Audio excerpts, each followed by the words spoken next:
Hi Big Black Bible, I'm Rubia. And I'm Tim. And we are Marvin the Motorhome. In our party is just myself and Tim. And Marvin the Cheeky Motorhome. And we are full-time travelers. We decided to do the Big Lap mainly to have a break from the 9 to 5 working hours Monday to Friday, and also because we believe that doing the Big Lap is the best way to get to know Australia.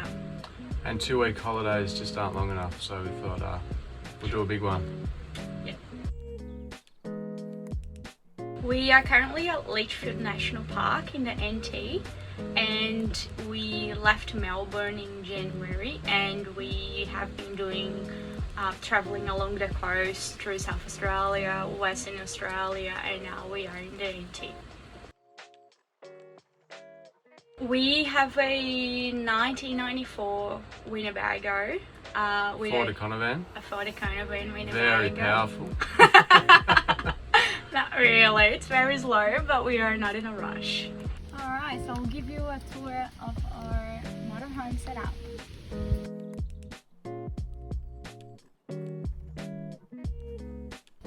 Let's say our living space. It could also be our dining space, because that table that's outside, I don't know if you saw it, can also be clipped in there, so we have dinners here if it's too cold or if we feel like. Yeah, so we'll start from here. This is our wardrobe. We have some, it's a bit messy. This is our ladder that we use to clip in here to jump on the bed, but we don't even use it anymore. We have another fan over there. This is our bed. This is our toilet. And here's our cupboard, like food cupboards. Kitchen, a sink and a fridge. And here we store all the cups and mugs and plates and rubbish bin. Our stove obviously, and where we put our pots and pans and cutlery. Microwave that's really high bread storage, as we said.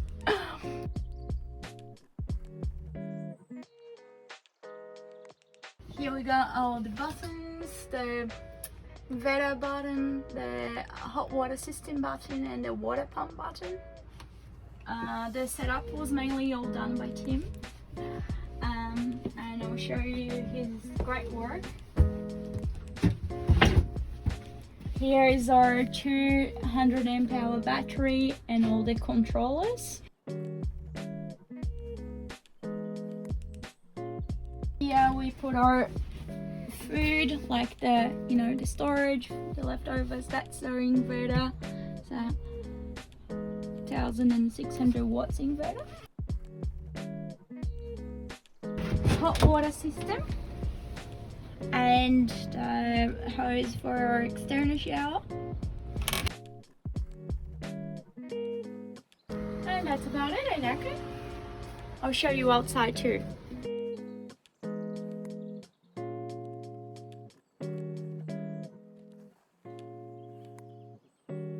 Here's the cupboard that we mentioned, that we can also get things from the outside, which makes it much easier. The mains water connection, or external shower, fridge vents, that's our toilet thing, and this is our external shower. We just undo it, it makes like a quick in-switch, and it's been working for us pretty well. And that's it. Thank you. We generally stay in either free camps or low-cost camps. We avoid staying in caravan parks because we think there is not much privacy there, and yeah, And if we break down, we stay on the side of the road or the nearest caravan park. But sometimes you have no option other than to stay in caravan parks. Like some towns or some places you go, there is no free camp or no low cost camp, so you have to stay in caravan parks. So yeah. Yeah, we generally do a mix of things just to keep it interesting and try not to overstay too long at any one place. I think we've found the balance now. Yeah, and also obviously like national parks, because there's also lots of things to do like walks and nature and birds and A bit more privacy. Yeah, and privacy, and usually cheap as well. That's a hard one. Do you reckon? Well, look, we can't give away too many of our secrets, but what we have found is that the further we've gone along dirt roads and the harder it is to get to, then the better it is. Where's one good spot? One good spot. One spot we really liked was called Contour Campground. It's near the Margaret River region in Western Australia. We really liked it because it was pretty close to the beach, and the beach was pretty amazing and had this funny access to go down. Had to walk down the cliffs to get to the beach, so it was pretty fun. Yeah, and obviously like everyone else, Karajini National Park was pretty nice. Lots of cool stuff to see there. Yeah. Oh, there's a couple. Yeah, that is always those places that you think it's gonna be great, but end up not being. Well, maybe they are great for other people, but they just not our vibe. I think that was one specific place that we went to that we both didn't like much, which was Quoba. We've heard lots of good things about that place, but it was just not me and not our vibe. That's all. Yeah. And generally places with lots of generators aren't very relaxing. True. So we try and avoid those too. Yeah. I think we can both agree that a place we can't wait to go is Uluru, which we plan to go in probably in the next month or so. Yeah. We're not sure, but yeah, it's a place we can't wait to go. Yeah, and also we've been pretty keen to get into the NT and go to Darwin. We took the long way, so it's taken us about 7 months to get into the NT, about 18,000 kilometres. But we're here now, which is good. No, we don't. Mainly because, as I said before, we really like national parks, and we believe that traveling with a pet wouldn't allow us to go to those places. So that's probably the main reason why. Yeah, that's it. Yeah, we have a couple of pet plants, but they slowly die. So that's enough. A funny time that I can remember is when we were traveling around South Australia. We got to this free campsite and there was no one in there. I was like right in front of the beach, and there was only one caravan there, so we were setting up. And then when we look at the beach, there was this probably the owner of the caravan just walking slowly through the sand, and he was pretty much naked except for his hat. So we could call that either funny or scary. Both. Both. Yeah. Is there any more you remember? Oh, there's quite a few. Yeah. Scary. Oh, I've seen a few snakes along the way. Yeah. Rubes normally pushes me towards the snake when she sees it. That's a bit scary. Thanks, Tim. Look, I can't live without my coffee maker. Those are stovetop ones. Yeah, I just can't live without coffee. But also a night in the van that we can't live without, it's our external shower.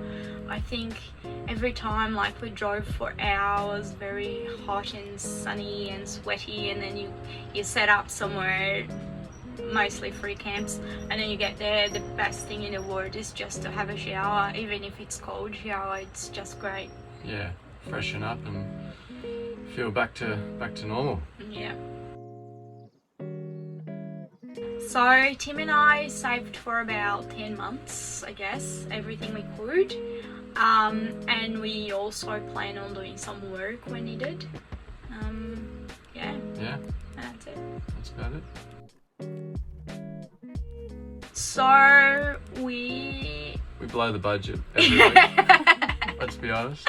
Yeah, that's true, we Yeah. do. I think initially we planned on spending $500 a week, but that was not near enough. No. I think lots of people can spend that amount, mainly if they can do lots of cheap meals, or they stay in the same place like for over a week, so there's not much expense in petrol. But we do move a lot and we do travel a lot, and also because we have an older van, we also use lots of petrol. So we've blown that budget ages ago. So I think now we probably spend something between $1,000 a week. And our biggest expense is definitely petrol and also food. I think they are pretty similar. Yeah, I think the petrol in the northern parts of WA the price has been pretty expensive. Yeah. Everyone's travelling at the moment. But yeah, I think we aimed for about $1,000 a week, and some weeks we'd spent $1,300, $1,200. But now we're just trialling. We've got a new goal to spend $750 a week, so we can stretch the trip out a bit. So we're in our first week, and we'll see how that goes. Could work, could not Yeah, work. maybe We'll not. see. I think before I left for this trip, I used to look a lot of people's Instagram profile and see they all traveling around Australia, and then I would just imagine myself, every day it's sunny and every day you swimming with turtles or climbing a mountain. But that's not really the reality. There will be days that you'll be just driving for hours, or you're gonna get to a big town and then there will be you gotta do so many things. You have to, buy food and fill up petrol and water and dump your toilet and do washing. So it's really not just sunny every day. So I guess I should have known that, yeah, some people are Instagrams are more marketing than real life, and if you base just on that, you're definitely gonna set yourself up for disappointment. So that's what I wish I knew before. Now I know. This is true. I think we know how to level the van properly now. We know how We don't know. We did struggle a lot at the beginning. Yeah, we know how to find a good site, pick a good spot, Mm-hmm. set up pretty quickly. Mm-hmm. Yeah, I think we've learnt how to travel more efficiently Mm-hmm. than at the start. Yeah. Well, definitely our favorite thing about traveling is the freedom that we have. It's totally up to us if we stay in one place for one day or if we want to stay for a week. It doesn't matter, we don't have a time frame. It's just so good to be able to get and go whenever you want, or go to whatever you want and explore, and then drive for ages, but then you get to this amazing place and it's all worth it.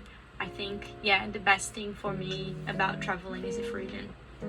Yeah, it's good just to be able to pack up when you're done and go somewhere else. And I guess you don't have that flexibility when you've got lots of bookings, but if you travel without booking too much, then it definitely makes it more of a freer feeling.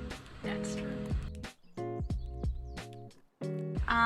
For me, my very splurge was swimming with the whale sharks in Exmouth. Was a bit expensive, but it was totally worth it. It was a very unique experience. We went on this boat and it was a very small group, so it was really good. And had when you see the whale sharks coming and you're swimming alongside them, those giants, it was just very unique. I loved it. Tim didn't do it because it was very expensive. Our microwave is also a bread cupboard. Yeah, Yeah, that's true. For a long time we didn't have an inverter in our van, so we could only use our microwave when we were plugged into power, like in caravan parks. But because we don't do much caravan parks, and even less we do powered sites in caravan parks, so we could never use our microwave, so it ended up being our bread cupboard, or like, I don't know, wraps and stuff. We just put it in there. But now we do have an inverter, so we use a little bit more. And also our mat, like we have a big mat, and every time we take it off from the cupboard and then we put in there, and then at the end you gotta clean it all and try to fit back into the cupboard. So we try not to use as much, only when we stay somewhere for like, I don't know, more than 4 days, then we would use it. Yeah, we found that as we've gotten into the trip, our setup enthusiasm drops down a bit, and we try and set up as easily as possible. Like, we won't put our mat out. Sometimes instead of using the sullage hose, we'll just put a bucket under there instead, and then take it every day or two and tip it into the bush. Yeah, just things like that. But yeah, maybe we don't get the barbecue out too often, because then we'd have to clean it. And set it as up. As if we didn't have time. Yeah. But yeah, that's how it is. Yeah. I think the only way we were affected by lockdown was before we left, because we were planning on leaving, like we left Melbourne in January this year, but we were planning on leaving like June last year. But obviously because we were locked down in Melbourne for so long, we couldn't leave it. But at the end it was good, because we were able to save more money. Otherwise we would have done a smaller trip. And so far now, whilst we're traveling, we have been very lucky, because we haven't been affected. We've been just like running away from lockdowns, really. Yeah, we've managed to avoid most of them so far, so yeah, I'm a bit concerned about the East Coast part of our trip though. That might change things, but we'll see how we go. Yeah. I think my biggest tip to other travelers, I've got two. One is, don't base yourself, like, yeah, have inspiration through other people's trips, but like don't have very high expectations, because everyone has their own adventures and like to do different things, and it's definitely not sunny every day and not an adventure every day. Like, there'll be days, as I mentioned, that you're just gonna be driving for hours. So just don't base your experience on other people's travelings. And the second is, have insurance and roadside assistance. You will need it at some stage, and if you don't, that's just gonna blow up your budget. Like, luckily we broke down once and we did have roadside assistance, and that was like the best thing we ever had. Like, it's only a small amount and you're gonna just save lots of money. If something happens, you gotta be prepared. Yeah, my biggest tip would be that if you've never done this sort of travelling before, like we hadn't, you can't know everything at the start. Like, we were trying to pack all our cupboards and get it all perfect, but it just takes a few months to learn everything, and then you'll get rid of things or add things and change things. So don't stress too much if everything's not perfect before you go. You sort of just got to learn along the way, and it all sort of falls into place. That's right. Yeah. And that's it for now. Thank you.